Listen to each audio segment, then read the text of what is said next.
Menteri BUMN Erick Thohir menyatakan Presiden Joko Widodo akan mengumumkan kebijakan baru berupa standarisasi pajak film. Lewat kebijakan ini, pungutan pajak nonton bioskop di seluruh daerah akan diseragamkan. Erick mengatakan langkah ini merupakan bentuk keberpihakan negara terhadap industri film nasional. Erick menambahkan, pungutan pajak dari tiket film nantinya dikumpulkan oleh PT Perusahaan Film Negara yang kini jadi lembaga pembiayaan film. Dana yang terkumpul itu akan digunakan untuk pengembangan industri film nasional. Seperti diketahui, selama ini pajak nonton bioskop masuk ke dalam kriteria pajak hiburan. Pajak tersebut diatur oleh tiap daerah. Untuk penyelenggaraan hiburan yang menjadi objek dari pajak hiburan yang dimaksudkan, sebelumnya akan dikembalikan lagi kepada peraturan daerah masing-masing apabila terdapat objek pajak yang dikecualikan dalam peraturan daerah tersebut. Namun dalam Undang-Undang Pajak dan Retribusi Daerah, tarif yang dikenakan dalam pajak hiburan telah ditetapkan paling tinggi 35%.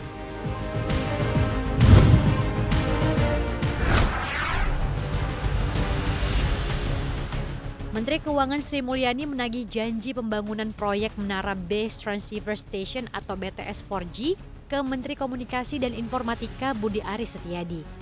Menurutnya, Kominfo sudah menjanjikan pembangunan ribuan BTS, bahkan sejak selama pandemi COVID-19.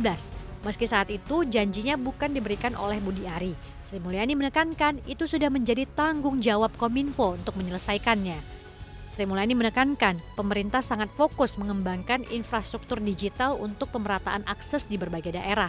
Apalagi ekonomi digital Indonesia menurutnya akan terus meningkat hingga 82 miliar dolar Amerika Serikat pada 2023 dan dapat mencapai 360 miliar dolar Amerika Serikat pada 2030.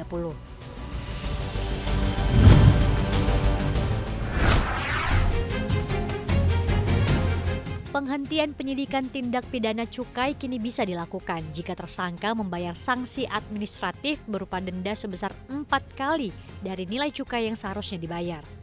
Hal itu tertuang dalam Peraturan Pemerintah Nomor 54 Tahun 2023 tentang penghentian penyidikan tindak pidana di bidang bea cukai untuk kepentingan penerimaan negara.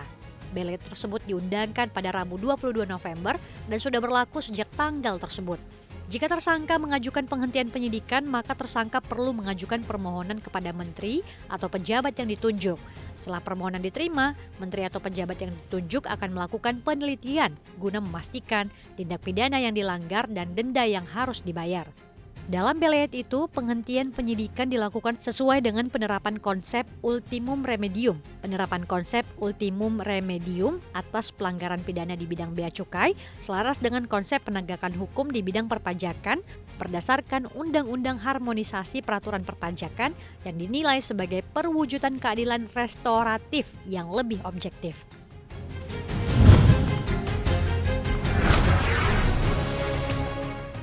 Raksasa investasi China Zhongzi Enterprise kini tersangkut kasus gagal bayar.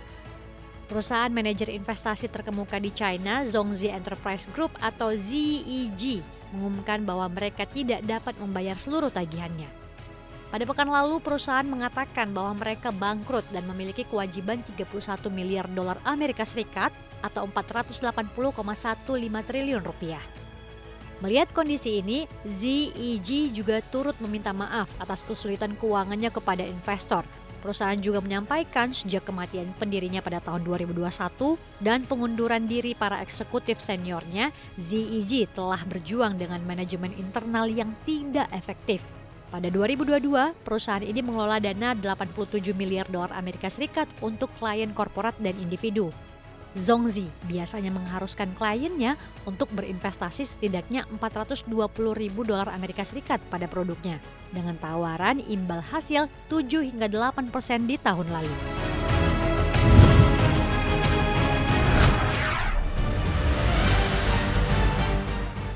Foxconn secara perlahan angkat kaki dari negeri tirai bambu. Selama ini Foxconn dikenal sebagai manufaktur terbesar penyuplai produk iPhone buatan Apple yang bermarkas di negeri Xi Jinping tersebut. Namun sejak kebijakan lockdown di China akibat pandemi COVID-19, fasilitas produksi Foxconn mengalami gangguan hingga berdampak pada menurunnya pasokan iPhone di pasaran. Belum lagi isu geopolitik yang ruwet di China, membuat Foxconn perlahan melepas ketergantungannya dari negeri tirai bambu. Saat ini Foxconn Technology menggelontorkan dana lebih dari 1,5 miliar dolar Amerika Serikat atau setara 23 triliun rupiah untuk membangun fasilitas di India. Investasi tersebut dilakukan melalui anak usaha Foxconn yang bernama Honhei Technology India Mega Development. Atas aksi perusahaan tersebut, saham Foxconn di Taiwan naik 0,75% atau 0,40 poin.